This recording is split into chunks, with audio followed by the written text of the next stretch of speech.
Okay, so in this topic, we're talking with Roger Burrows about ordinal housing. And so Roger's a professor of sociology, professor of global inequalities at University of Bristol, spends a lot of time in Australia, particularly in Melbourne, has some roles in Melbourne and Adelaide, and has been working with our team here in the Newcastle Youth Studies Centre recently on our fintech project. You can check out Roger's work in various public-facing formats in the links there. So Roger, tell us a little bit about your work and your big team's work over the past few years on the housing market, renting, and the way that kind of data and apps have become so central to how this works. Yeah, well, I've been working on housing and urban issues for most of my career, and then halfway through my career, I got interested in digital technologies, and so this project was a way of bringing together digital cultures and work on housing.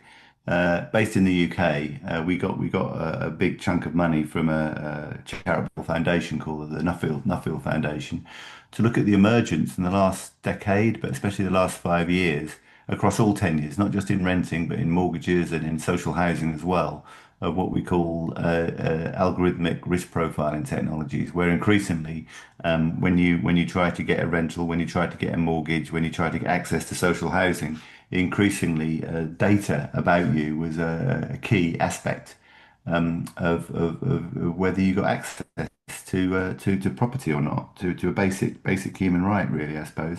So our study was looking at where this comes from, how it works, and what kind of experiences people have of it, and also to try and project forward over the next few years to try and understand what the consequences of using this digital data might be. And I think although the study is based in the UK, much of what's happened in the UK is already in Australia or is coming very, very quickly, especially open banking, which we'll maybe talk about in a moment.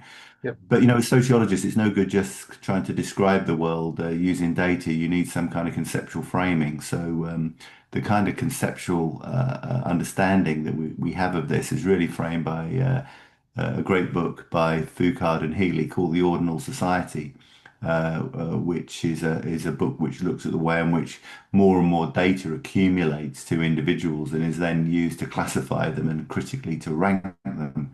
Well, we thought what was happening in housing was a really, really good example of what was happening here. So we've used the ordinal society framework to try and think about the way in which we're all increasingly ordered in relation to our access to various forms of housing tenure. So that's what the study is about. And there's a number of free reports, and I think about 10 articles now looking at Yep. what we found. Yep. Some of those will be in the course. Yeah. Yeah. So tell us a little bit about your conceptual framework and your analysis of this. Yeah, well, in the Ordinal Society, Foucault and Healy, kind of, passingly sort of play with Bourdieusian ideas of habitus, and they try to develop a new form of kind of the measure of this in terms of a new form of capital. There's a quote here from the book, page 118, 119, where they ask whether we really need another concept of capital. We've already got human capital, economic capital, cultural capital, social capital. Do we need another? Well, they conclude that we do. And this is a notion of what they call Eigon capital, or sort of Uber capital, they call it in their earlier work. But this is a form of capital which is not embodied, but is externalized and is held within data banks, but is based upon all of the data that you give up or don't realize that you give up, that leads to your classification. So there's a little kind of diagram here which tries to show how this works. So Eigon capital, a new form of capital derived from digital traces, especially those made legible by algorithmic systems. And just think, your online banking habits, transactional data of various sorts, your streaming activities, they're all scored and weighted like assets now. They go in to classify you. And that has implications. It rewards individuals whose data fits normative behavioral models and who are seen as a safe bet. And it penalizes those whose profiles deviate or lack visibility. So they develop again, partially kind of comedically of what they call the lump and scoritariat, those people at the lower end of that mechanism, who are then pushed to the bottom of the ordinal scale and who don't get good quality housing or get poor quality credit and so on because of how they're ranked or they've got insufficient data or non-compliant data. Mm. So it becomes recursively a very, very important thing to kind of manage your Igon capital because at some point it's going to manifest in terms of getting access to housing, for instance. Okay. And so tell us a little bit about the situation in the UK. It's a different market than Australia, but has similar Yeah, there's problems in lots of like rent similarities. costs. I don't know whether Steve, whether you've watched it or whether your students have watched it, but on Netflix, of all places, there's a really good four-part history of housing in Australia called The Homes That Made Australia, which I've just been watching recently, and I was just struck by patterns of similarity, Right. actually, and in certainly historical patterns of similarity. I mean, some differences. But the UK, like Australia, has predominantly been since the post-war years an owner-occupied society. You know that's been the aspiration to get a mortgage and to buy. Um, Private rented sector, which was predominant after the Second World War, had declined, but is now increasing again. You know, you've got the similar sort of issue here with investment housing. Many people investing in the private rented sector, becoming landlords as a way of securing income in the future from their pensions or their super, as you call it, and the decline of the social rented sector of public housing, which was a major tenure in the post-war years. We had Margaret Thatcher and her right to buy policies in the 1970s. Because people who own their houses are more likely to vote for right-wing governments, it turns out. So it was also kind of a political strategy. Right. So the tenure breakup has changed historically. Owner occupation, like in Australia, is in decline, proportionately. More and more people are going to have a lifetime tenure in private renting. But there's also in the UK spatial variation. London housing market is very, very different to the rest of the country, and much more, many more people in social renting and in private rental compared to the rest of the UK. Yeah. So at the moment, as you've said, about 65% of households live in owner-occupied housing. Of those, 35% have paid off their mortgage, older people. 29% have got a mortgage. The private rented sector, just under 20% of people now live within it, and 16% of people live within social renting. And so is the same similar situation in the UK? So in the early 90s, a house cost about three, four, maybe five times the average wage to the point now in Australia Yeah, it's something, depending on where you about look, but it's eight like or 12. nine. Yeah, yeah. Well, I think it's up to 12, sometimes 15 times as much at the moment. Is it a similar situation in the UK? Yeah. There's especially in London, there's really no relationship now between income and affordability. It's all down to what kind of deposit you can access and what kind of Yep. housing equity. Yep. People without housing equity in many parts of the country, you can earn a very, very decent salary, but you're never going to be able to afford a house. It's only if you've got access to a huge deposit that you're Yep. really ever going to be able to afford that. So, of course, that goes back to the history Yep. of your family, whether your parents, whether your grandparents, whether your great grandparents can move some of that money forward, so you can get access to housing. Yep. So for many young people, and it's certainly the case in Australia as well, private renting looks to be something that isn't just kind of transitional. It looks like something that they're going to have to live with until, maybe forever, or until they inherit money from their parents or their grandparents. Yep. Unfortunately, although there's a huge transfer of housing equity across the generations, it often comes too late for people. I think the average age of inheritance in the UK is 56. Yep. And if you want to have a family, it's too late, Yep. So there are really big issues there. Yeah, so very similar situation in Australia here. It relates to, the work in Australia on the asset economy, in particular my colleague Julia Cook's work, in Yeah, intergenerational transfers of absolutely. wealth. Yeah, yeah, yeah. So tell us about your Key. study. Yeah, tell us about the Yeah, study. well, this was they gave us about £250,000, so that's about $500,000 to do this study, and it was a broad study. I mean, we were a group of anthropologists, geographers, people from social policy, sociology, and we had a computer scientist with us as well who could help us understand some of the algorithms and some of the tech that was being developed. But essentially, it was a qualitative study. We had a large number of interviews. Most of them carried out during COVID, actually. So most of them were online. but we interviewed 23 technology firms. These are the companies who are making these digital risk profiling tools. Mhm. 37 interviews with the users of this technology. That would be landlords or housing professionals of various sorts. So housing 47 professionals being interviews. like real estate agents. Yeah, yeah, Yep, yeah, yep, yeah. yep. And 47 interviews with tenants or borrowers, the people who are subject to this, renters and people who are trying to get a mortgage. And then 15, what we call sort of national stakeholders, policymakers, industry experts, and that sort of stuff. So 122 interviews, all semi-structured, going on between about half an hour and 90 minutes, all transcribed. And that the study is an analysis mostly of that interview data. So can you tell us, very broadly about the findings? Well, yeah. Yeah, well, it varies between the different tenures, but it's clearly becoming ubiquitous, especially within the bulk of the private rented sector, and increasingly impinging upon mortgage markets. But the key technology that is key to this, and it's already in Australia, but it's coming in a big way to Australia, is the advent of something called open banking. Yep. Historically, we were used to credit scores, and I think people are familiar with that. You can look at your credit score, and you kind of know what you need to do to change your credit score. Yeah, so like 3 months out of, say, going for a mortgage, you could fundamentally change your behavior, stop going to the pub, maybe not gamble as much, and then make your kind of Yeah, we all make it finance history look like much better. Yeah. Well, Um, and that's all gone now because we've got within the Ordinal Society, we've got real-time data because whether you like it or not, you have the choice of not doing this, but actually if you don't do it, then you're at a disadvantage. Yeah. Sometimes people don't even realize that they've ticked the box, mm, which gives third-party organizations, banks, lenders or landlords or agents access to your current account. yep, And that means that they can see not just some kind of old credit score that's been derived from your behavior, but actually they can look at what you've been spending your money on.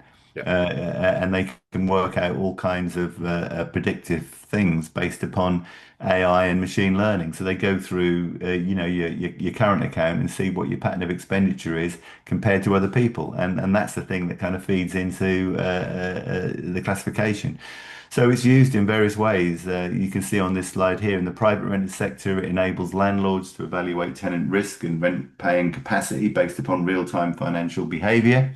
And remember, the rental market is a competitive market. You can have 30 or 40 people going after the same rental, more sometimes. So this orders them in terms of the most risky and the least risky based upon what we can tell from their bank accounts. In social housing in the UK, unbelievably, it's ubiquitous there. It assists housing providers in determining financial eligibility and potential support for applicants with irregular financial histories. And some people, although they're in need, they're not in need enough, it turns out, or they're too much of a risk and they're pushed towards the lower end of the private rented sector. Right. But the thing that's interested me most is how this is now coming into owner occupation and mortgages. It's kind of undermining the profession of the mortgage underwriter because those sort of professional judgments are now in competition with what open banking is showing. So this helps lenders assess affordability and repayment capacity more accurately, especially for first-time buyers or those with non-traditional incomes. Now, why this is important in Australia is that you've got this new legislation, this help to buy scheme over here, Yep. and you have to be eligible for it. First-time buyers have to demonstrate that they haven't got enough money to put down the necessary market deposit. Um, and in order to do that, you have to photocopy lots of PDFs and you have to show, how much money you've got, or you can tick a box and they'll do it for you through open banking. So open banking is coming in there, but it's also coming in some of the fintech apps that we're looking at, Steve, because Yep. there's a lot of young people, especially who are using these forward pay apps, which is getting a sub from, Yep. you think it's from your employer, but it's actually from the lender. Earned wage But access. Yep. yeah, but in order to get that, you have to tick the box for open banking because they'll only do that if they can see that you've got the income flow coming in and what your pattern of expenditure is. Mm. So very, very slowly in an Australian context, and it will soon turn into a rush, I predict. Open banking will become fairly predictable, and this is a way for big financial organisations to have a real sense about your patterns of expenditure and how that compares to other people and whether you're a risk or not. And so importantly here, it's not just about financial expenditure, is it? Because these machines essentially create a moral economy as well, don't they, in terms of what's seen as a legitimate spending and risky spending and not, right? Yeah, well, they use historical data. If you can imagine, we don't know what the future holds, but you can look back at what people have spent the money on in the past, and what the relationship is between different expenditure patterns and the ability to pay or to go into arrears. Mm, And not surprisingly, it turns out that if you have a disproportionate expenditure on, for instance, gambling, and for instance, booze. yep, It turns out that actually there might be a correlation between those higher levels of expenditure and not paying your rent or not mm, paying your mortgage. mm. Nothing that you as an individual has done, but other people in the past have done, and that is going to come into your life chances. So But that's the yeah, important thing here, isn't it? It's like I can imagine people hearing this go, well, of course, people that drink a lot are probably more risky. But like yeah. for many people that do some of those behaviors, they pay off their rent 100% of the time their whole life, right? But they're just kind of put into this category regardless. Well, not regardless necessarily. It's how it interacts with other aspects of expenditure. Yep. It's not just that you're gambling per se or you're drinking per se. It's to do what people in the past who have done those behaviours have done in terms of paying their rent or their mortgages in interaction with other variables. It might vary, of course, between it might not just be the proportion of income. The proportion might vary by how much the income is. Wealthy Yeah. people can still pay. Or whether you It buy might lots of stuff online and you do all these other yeah, a things as whole well. range of Yeah. things. I mean, in a sense, the horrible thing about this is, we're always telling our students to think theoretically and to have a hypothesis and to think about conceptually what the interactions are between these different factors, when you do your SPSS and all that shit. But here, it's not. It's to Yeah. do with whatever the interaction between these variables has produced in the past. So it's predictive analytics, it's called. And Yep. this is what's coming your way, Steve. This is the Australian open banking use case map. These are all the different organisations, the different fintech apps, the different banks who Yep. are now feeding into the avalanche of open banking that's just about to hit you. Yep. Yep. There are all the different things coming. Okay. So we've got this kind of proportion of households. We've kind of gone through this a little bit already, so I might just skip Yeah. through that. Well, this was Um, just the example that we were going to look at. We could look at all tenures, but this particular paper was actually just looking at the impact on the owner-occupied sector. So yep. there's a little bit of data on what's happened to the owner-occupied and the mortgage market Yep. there. Yep. Yep. And you're making here some kind of Yeah, well, we've well, got some kind of speculative vignettes you call yeah, them. well, What's happening well, next? all we've got this is the image of looking backwards again. The angel of history. Can't see behind them. All they can see is the what's gone before them. So we were thinking, well, we're not very good at predicting the future, but what can we do? We've got all this interview data. We've got a sense of what technologies are emerging. We've got a sense of what the direction of travel might be. And although, we're not familiar with doing this kind of work, I mean, I'm essentially a statistician at heart. We thought it'd be interesting to look at the more kind of speculative work, some of it sort of fictional work, but to Mm. try and draw up some sort of vignettes about what might possibly happen in the future based upon the sorts of tendencies that we knew were coming. So in the paper that we've thought, okay, what's going to happen by 2028? What's going to happen by 2029? And we've drawn up some possibilities about the sort of data that might feed into future life chances. Yeah, so you've essentially, in some ways, used those kind of Experian kind of mosaic kind of labels to think about how those people might look in the future and what their kind of conditions of possibility will be to be able to access housing. And you've got these kind of little Exactly. stories That's here. Yeah. that's the idea, and, Okay. and in a sense, we've got to be careful, of course, because we don't want this just to be performative and actually come into to be a reality. Yeah, you don't And want we to be might we prefigurative. Yeah. exactly, Yeah. and Yeah. we Yeah. might be wrong here, but clearly the further we go, the more wrong we're going to be. But Yep. I think that 2028 is going to be is already kind of with us in Yep. some respects, especially in the States. But these are just kind of examples of what might happen. I mean, a couple that might interest your students in terms of their stage of the life course here. This is 2031. It's not that far off. We're predicting that there will be this kind of credit-worthy flat share notion. Couples who aren't, sorry, not couples, people who aren't couples who live in the same household can get a mortgage at the moment, but it's hellishly difficult because you have to, Mm. again, show coordinated bill paying, income coming in or whatever. But what we're suggesting is that by that time there will be platforms that will be able to mesh that data together and actually treat non-related members of a household as being able Yeah. to get a loan. So Yeah. that might be seen as a good thing. This is the whole thing. I mean, this is also kind of an exercise in concept formation. So what we try to do in terms of thinking about the vignette is thinking about the core mechanisms that we're interested in, to think about the kind of anchors that actually ground that, and then to think about how plausible that notion is. Mm. So it's an interesting exercise working with colleagues, knocking ideas about, thinking about projections of technology, thinking about particular configurations, and thinking about how that might be mediated by kind of, regulatory regimes as well. So that all Yeah. sounds a bit dull, but essentially what we're trying to do is to try and develop a sort of a, not a typology, it's not exhaustive, but to think about some vignettes of possibilities about Yeah. what people might confront. So it comes from a paper called Envisioning Mortgage Futures. That's what we're trying to do. We're trying to envisage speculatively Yeah. what the technologies might lead to in terms of the mundanities of getting a mortgage in the future. Yeah. Okay. Great. And we don't really have time to go through them in detail there. The students will have access to these to be able to read through those. Yeah. Okay. So, um, can you sum up in a few sentences what's important here and where we think you're going? I mean, obviously, you've got these speculative visionettes to where we're Yeah. going, but like, can you maybe pitch it a bit more broad than that? Yeah, well, I think housing isn't just of marginal interest. Increasingly, I think that housing ontologically is the foundation of everything. Yeah. It's not just about the importance of real estate markets and our cultural obsession with them. The spatial sites of social reproduction of how we live is key. Housing is absolutely fundamental, probably more fundamental than the world of work. The world of work Yep. presupposes social reproduction within the household.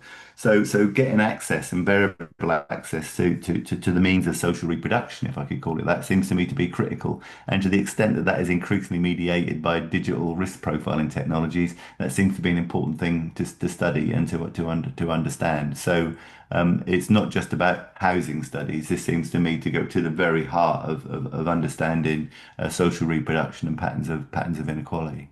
Yep. Excellent. Okay, Roger, thanks for joining us. We'll leave it there. Thank you.